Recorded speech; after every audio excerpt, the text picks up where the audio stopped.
ഈശോയിൽ സ്നേഹം നിറഞ്ഞവരെ, കടൽ കടന്ന കനൽ വഴികൾ വർത്തമാന പുസ്തകം പാഠവും പൊരുളും ഒരു ചരിത്ര വിചാരം നമ്മുടെ ക്ലാസ്സുകൾ മുന്നോട്ട് പോവുകയാണ്.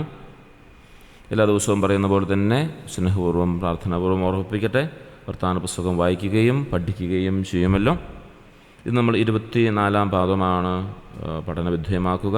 144 മുതൽ 150 വരെയുള്ള പേജുകളിലാണ് ഈ പാഠങ്ങൾ ലേഖനം ചെയ്യപ്പെട്ടിരിക്കുക. നമുക്കൊരു നിമിഷം പ്രാർത്ഥിക്കാം. ഈശോയെ, ഞങ്ങൾ ഓരോരുത്തരുടെയും പഠന ശ്രമങ്ങളെ നീ ആശീർവദിക്കുകയും അനുഗ്രഹിക്കുകയും ചെയ്യണമേ. ഞങ്ങളുടെ ബുദ്ധിയെ പ്രകാശിപ്പിക്കുവാനും മനസ്സിനെ ശക്തിപ്പെടുത്തുവാനും നിൻ്റെ ആത്മാവിനെ ഞങ്ങൾക്ക് സമൃദ്ധമായി നൽകണമേ. ഞങ്ങളുടെ സഭയുടെ ചരിത്രം വർത്തമാന പുസ്തകം സ്നേഹപൂർവ്വം പ്രാർത്ഥനാപൂർവ്വം പഠിച്ചുകൊണ്ട് ഞങ്ങളുടെ സഭയെ സ്നേഹിക്കുവാനും അംഗീകരിക്കുവാനും മനസ്സിലാക്കുവാനുമുള്ള കൃപയും അനുഗ്രഹവും ഞങ്ങൾക്ക് നൽകുകയും ചെയ്യണമേ. അമ്മേ മാതാവേ, മാറിയേസു പിതാവേ, എപ്പോഴും ഞങ്ങൾക്ക് കൂട്ടായിരിക്കണമേ. ഞങ്ങളുടെ ഓരോരുത്തരുടെയും പേരിന് കാരണഭൂതരായിരുന്ന വിശുദ്ധരെ, കവൽ മലാഖമാരെ ഞങ്ങളുടെ ഈ പഠന സമയത്തും ഇന്നേ ദിവസം മുഴുവനും ഞങ്ങളുടെ കൂടെ എപ്പോഴും സംരക്ഷണത്തിനായിട്ട് ഉണ്ടാവുകയും ചെയ്യണമെന്ന് പ്രാർത്ഥിക്കുകയും യാചിക്കുകയും ചെയ്യുന്നു. പ്രിയ സഹോദരങ്ങളെ, നമ്മൾ ക്ലാസ്സിലേക്ക് പ്രവേശിക്കുകയാണ്.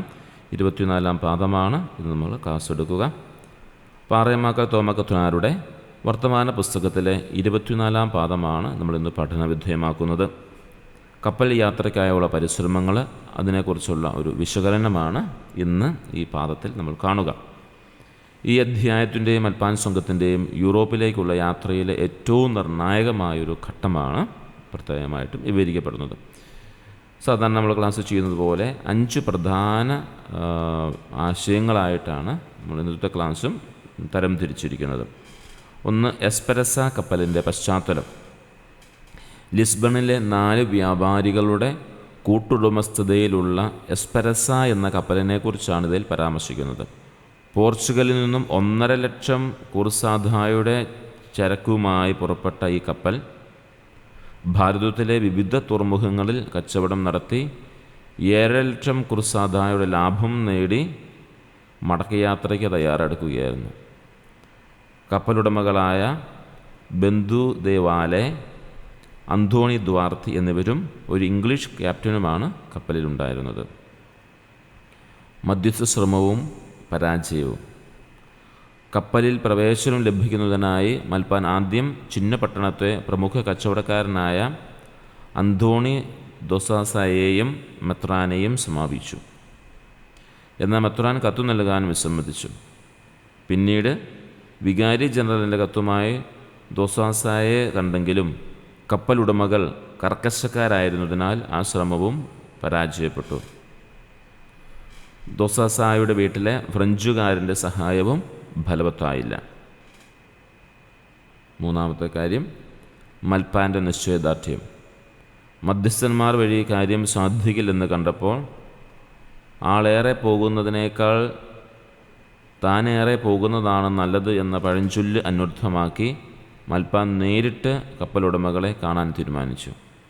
മറ്റുള്ളവർ പിന്മാറിയപ്പോഴും തൻ്റെ ലക്ഷ്യത്തിനു വേണ്ടി സ്വയം മുന്നിട്ടിറങ്ങിയ മൽപ്പാൻ്റെ നിശ്ചയദാർഢ്യം ഇവിടെ വ്യക്തമാക്കുന്നു. മനുവേൽ എന്ന കാര്യസ്ഥൻ്റെ ഇടപെടൽ. കപ്പലുടമകളുടെ വേലക്കാരനായ മനുവേൽ എന്ന ചെറുപ്പക്കാരൻ മൽപ്പാൻ്റെ വിഷമം കണ്ട് അദ്ദേഹത്തെ ആശ്വസിപ്പിക്കുകയും ഉടമസ്ഥരോട് സംസാരിക്കാൻ ധൈര്യം നൽകുകയും ചെയ്തു. ഒരു സാധാരണക്കാരൻ്റെ സഹായം വലിയൊരു ദൗത്യത്തിന് വഴിത്തിരിവാകുമെന്ന് ഇവിടെ കാണാം. 5-ാമത്തെ കാര്യം, അന്തിമ വിജയവും ദൈവവിശ്വാസവും. ആദ്യം കപ്പലുടമകൾ വഴങ്ങിയില്ലെങ്കിലും മൽപ്പാൻ്റെ വിനീതമായ അപേക്ഷയും തോമാ കത്തനാരുടെ ഉറച്ച നിലപാടും പ്രാർത്ഥനയും ഒടുവിൽ ഫലം കണ്ടു. ആദ്യം ഒരാൾക്കും പിന്നീട് വിദ്യാർത്ഥികൾക്കും ഒടുവിൽ തോമാ കത്തനാർക്കും കപ്പലിൽ പ്രവേശനം ലഭിച്ചു. ഇത് ദൈവകൃപയാൽ സാധ്യതമായതാണെന്ന് ഗ്രന്ഥകാരൻ വിശ്വസിക്കുന്നു. ഇന്നത്തെ ക്ലാസ് നമ്മളിവിടെ പൂർത്തിയാവുകയാണ്.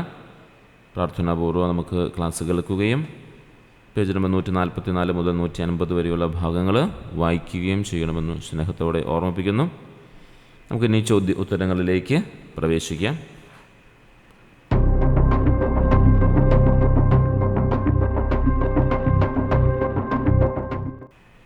ലിസ്ബണിൽ നിന്നുള്ള കപ്പലിൻ്റെ പേരെന്തായിരുന്നു? എസ്പെരസ.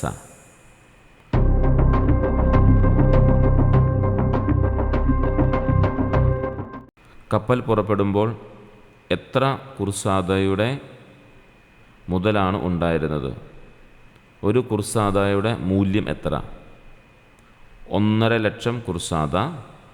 ഒരു കുർസാദ എന്നത് 20 കൊച്ചിപ്പണത്തിന് തുല്യമാണ്.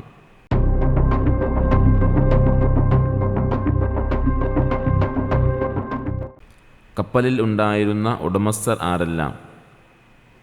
ബിന്ദു ദേ വാലെ, അന്തോണി ദ്വാർത്തി.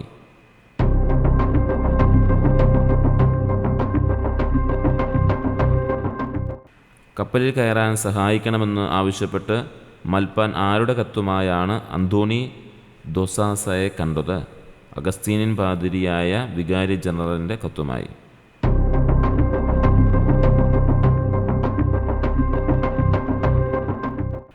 കപ്പലുടമകൾക്ക് ചരക്ക് എത്തിച്ചു കൊടുത്തിരുന്ന ചിന്നപട്ടണത്തെ സമ്പന്നനായ വ്യാപാരി ആര്?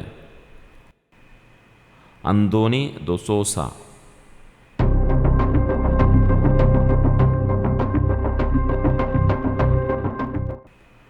ദൊസോസായുടെ വീട്ടിൽ താമസിച്ചിരുന്ന ആരോടാണ് മൽപ്പാൻ ഫ്രഞ്ച് ഭാഷയിൽ സംസാരിച്ചത്? അവിടെ ഉണ്ടായിരുന്ന ഒരു ഫ്രഞ്ചുകാരനോട്.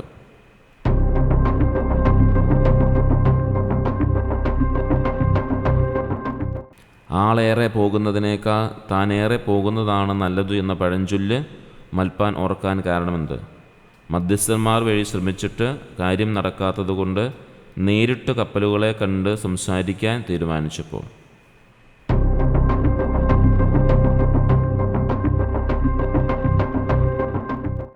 മൽപ്പാൻ്റെ വിഷമം കണ്ട് അദ്ദേഹത്തെ ആശ്വസിപ്പിക്കുകയും ഉടമസ്ഥരുടെ അടുത്തേക്ക് കൊണ്ടുപോവുകയും ചെയ്ത വേലക്കാരനാര്?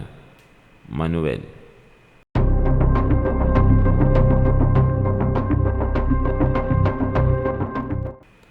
കപ്പലിൽ സ്ഥലമില്ലെന്ന് പറഞ്ഞ് ഒഴിഞ്ഞു മാറാൻ ശ്രമിച്ചപ്പോൾ 580 വിരാഹൻ വാഗ്ദാനം ചെയ്തിട്ടും ഒഴിവാക്കിയ ഒരു വൈദികനെക്കുറിച്ച് ഉടമകൾ പറഞ്ഞു. ആരായിരുന്നു അത്? നാട്ടിൽ പോയി മരിക്കാൻ ആഗ്രഹിച്ച ഒരു ഫ്രാൻസിസ്കൻ പാതിരി.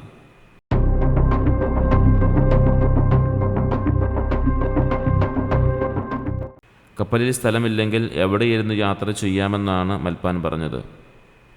കപ്പലിൻ്റെ ഏതെങ്കിലും ഒരു മൂലയിൽ.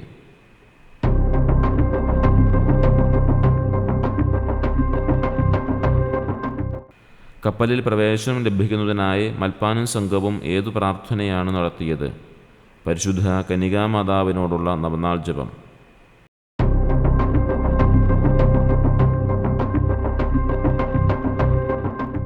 തോമാ കത്തനാർക്ക് കൂടെ വരാൻ അനുവാദം ലഭിച്ചില്ലെങ്കിൽ എന്തു ചെയ്യാനാണ് അദ്ദേഹം തീരുമാനിച്ചത്?